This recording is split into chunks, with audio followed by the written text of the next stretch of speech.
World a home and furnish it with love.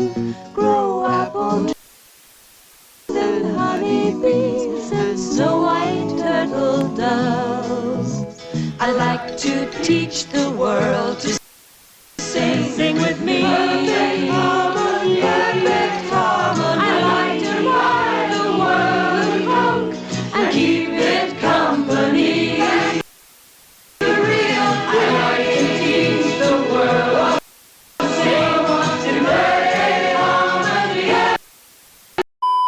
Carb diet may be increasing their chances of developing heart disease.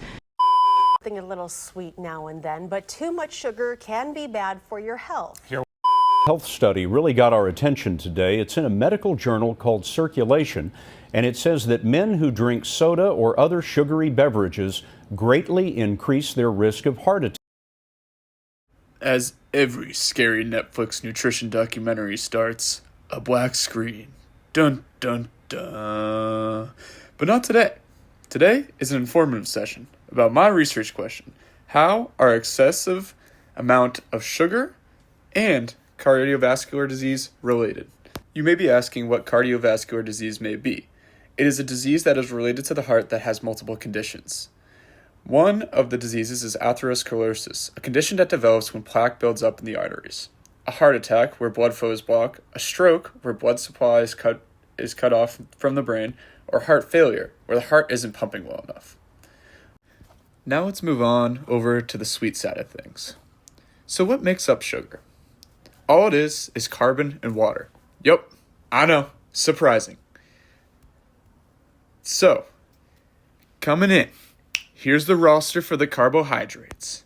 At guard, we have glucose, which is the most abundant and gives food the mild sweet flavor. Then we got the shooting guard, fructose. Tastes the sweetest of all the sugars and is found in your fruits, in all the fruits that you eat. Then we got galactose, another monosaccharide. It's a primary sugar in milk and dairy products converted to glucose. And here comes the home run. You ready? We got sucrose, which is both glucose and fructose together, creating it a disaccharide, which is two monosaccharides linked together, which is created by removing an H from one of the sugar molecules to form water. Sucrose is a table sugar. It's what sugar that you consume, which is extremely interesting. And then you also have oligosaccharides, which is 3 to 10 sugar molecules, and then you have polysaccharides, which are 10-chain molecules, 10-chain or more molecules that are created of monosaccharides. Ding, ding, ding, ding. Is that time for case studies? I think it is.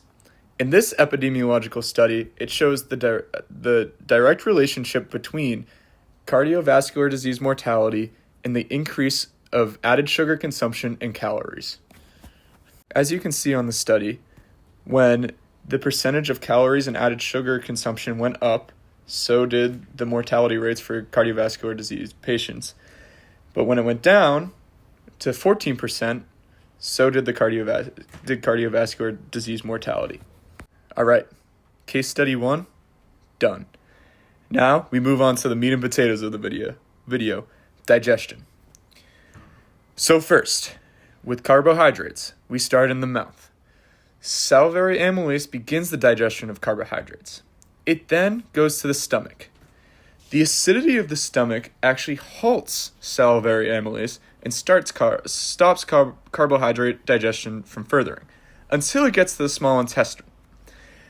In the small intestine, in the duodenum, the start of the small intestine, pancreatic amylase continues digestion and is secreted through the pancreatic duct. Then, in the small intestine, the brush border enzymes digest disaccharides and oligosaccharides and polysaccharides and are broken down by maltase, sucrase, and lactase to create monosaccharides again. So these enzymes break them down to monosaccharides, and the way that glucose and fructose gets to the bloodstream is through facilitated transfusion. and this is through the GLUT2 and for glucose and GLUT5 for fructose. Now, when it gets to the blood, where does it go?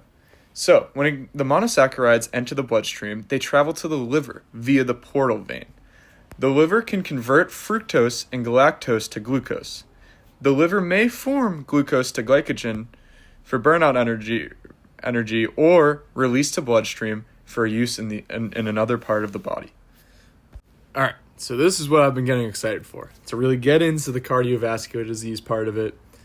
Here we go. So basically, when blood glucose level rises, the hormone insulin is released from the beta cells of the pancreas. Insulin stimulates cells to take up glucose from the blood. Insulin also stimulates the liver and muscle cells to store glycogen. But then, this happens in a lot of type 1 and type 2 diabetic patients, is that insulin resistance becomes a thing, where the liver and the muscles aren't listening to the hormone insulin at all to store glycogen or create glucose products. And so basically it suppresses glucose production, but insulin is still high, and it promotes the fat production in the liver, which, as we know, this increase is known as lipogenesis. So this lipogenesis creates more triglycerides in the liver.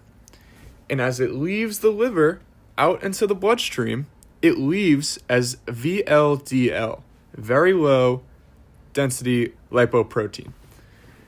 And as the fats on the VLDL start to decrease because they're getting taken off, it is then the LDL, the low density lipoproteins, that then start to cause problems. Because when the LDL is bad cholesterol, very bad cholesterol. While in the bloodstream, macrophages digest LDL, and after the digestion of the LDL, foam cells build up in the blood vessels, called something that we're reverting back to, atherosclerosis. And as we know, atherosclerosis is a condition that develops when plaque builds up in the blood vessels. Yes, it is indeed the case study Bell. So for this study, it was called Fructose Consumption, Potential Mechanisms for Its Effects to Increase Visceral Adiposity and Induce Dyslipidemia and Insulin Resistance, done by Kimber L. Stanhope.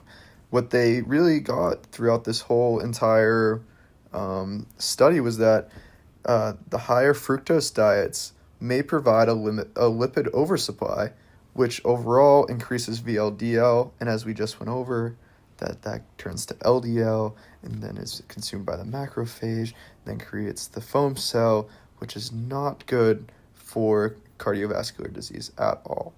Another way that high glucose levels can lead to cardiovascular disease is when there's a high amount of glucose in the blood. It causes damages in the cell's lining, in the endothelial cell's lining, and this impairs the ability for the arteries to exactly widen. So they make the arteries stiffer, and they're more prone for hypertension.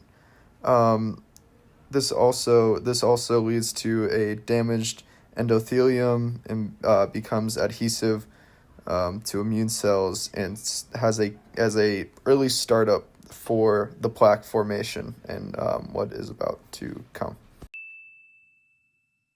I know, so sad, the last clinical trial, Bell, or last case study, Bell, but this study is a clinical trial done by Zheng S. They did a study named Aged Monkeys Fed a High-Fat, High-Sugar Diet, Recapitulate Metabolic Disorder and Cardiac Contractile Dysfunction. This study, as showed in the text, is done with aging older monkeys that some had high-sugar, high-fat diets, and others just had a regular diet. And as you can see in the graph, it shows that the triglyceride levels and the glucose levels are both up for these monkeys, or are for the high-fat, high-sugar diets, which I was trying to really encapsulate here, that the amount of fat and the amount of sugar really play an effect on the cardiovascular disease, and it all comes from the sugar that we're consuming. And then if you see here as well, it's a little graph of showing what has increased and what has decreased in the monkey system. And as well here, it's a good picture of the aortic tissue. And what I'm trying to drive home here is to see the myocardial ATP is higher in the regular diet than that of the high-fat, high-sugar diet, making this important because that is the heart's primary energy source.